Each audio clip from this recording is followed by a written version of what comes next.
So college, get in the industry in the music. How did you get into film? Like you drew music videos, but then I mean, like that's a big transition. It's a huge transition. I remember. And you didn't go to film school, so it's did like not go to film school. And I went to CSUN, which if I would have known at that time, I would have been enrolled in the film program because they have a very good film program. Top tier film program. Yeah. So I'm there. Very underrated film program. There while I was there, I was a residential advisor in the dorms. I was a RA. And there was a dorm dedicated to just film students. And I was like, I'm like 2 years left of school. I'm like, wait a minute, you can go to school for film? Yeah. I'm like, first generation college student. I'm like, bro, why didn't I go for the arts? I'm over here accounting, business this, business that. You know what's crazy? I will tell you, my father went to film school at UCLA. Wow. Okay. I didn't even put the two together that I could go to school. So don't even feel bad about it. Like I just, that's funny. When you go, when you're like, especially when you're an athlete. When you're an athlete, you're not thinking about like, unless you're that dual scholarship type, right? Or your parents have led you down the path of like, hey, education first, sports second, and if you're just really good at sports, then you go to Harvard. Exactly. So it's like Harvard or Stanford or whatever Ivy League school. You can go to both and do the double scholarship. So for me, it was sports or bust. That's all I was thinking. So I didn't even think about film school, even though my dad went to film school, which is crazy. Yeah. So no, that's what I mean. Like, I mean, we're here in LA. Hollywood is right up the street. You know, people who are doing it.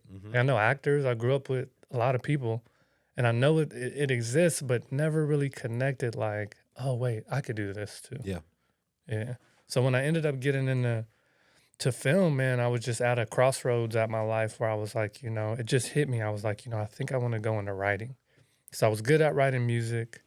I'm like, I think I want to become a writer. So I actually called my mom, who's usually my first call for everything. Which is ironic because like she's never in any of these worlds, but she'll always have like a recommendation. Yeah. So she actually knew somebody who used to be in the business. I sat down with her and she was like, I'm going to connect you with 5 Black writers I know. Reach out to them, do whatever they want, try to, befriend them and figure out what's going on. One of those guys was Vincent Brown, who was an executive producer on a Disney show, Casey Undercover at the time. So I reached out to Vincent. He knows me from nothing, but the recommendation I came from, he's like, cool, I'll take a meeting with you.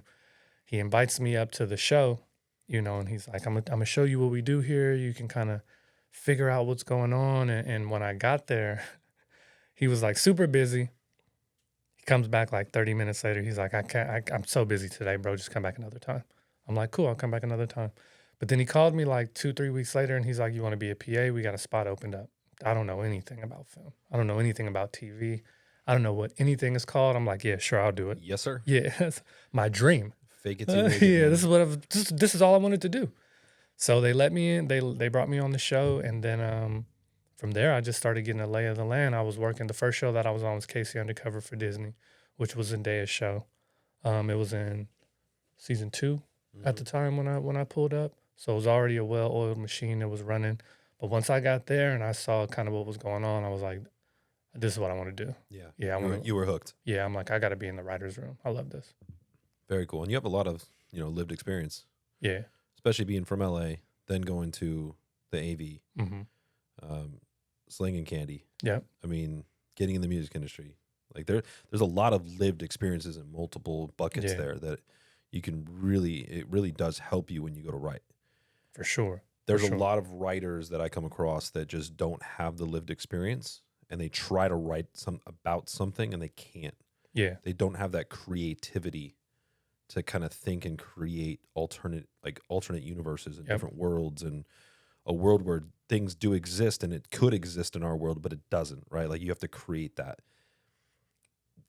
Having a very deep lived experience really helps with doing that because the whole time you've probably ran, even just selling candy, you're probably like thinking of multiple ways you could pitch to people, right? And then multiple ways that responses you're going to get back before it even happens, right? So you're already writing the story. Yeah. And so it makes sense. Yeah, no, that that's like was something you kind of fell into and kind of yeah, harnessed around. that's really what it is. Like when you're writing your they always say when you start out, write what you know.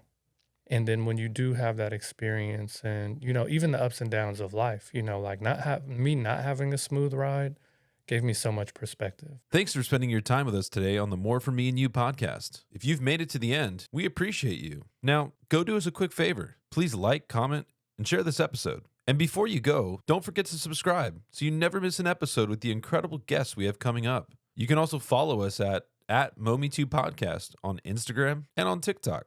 Oh, and for your next movie night, check out the Momi2 app. It's free and packed with amazing movies and shows you've probably never seen.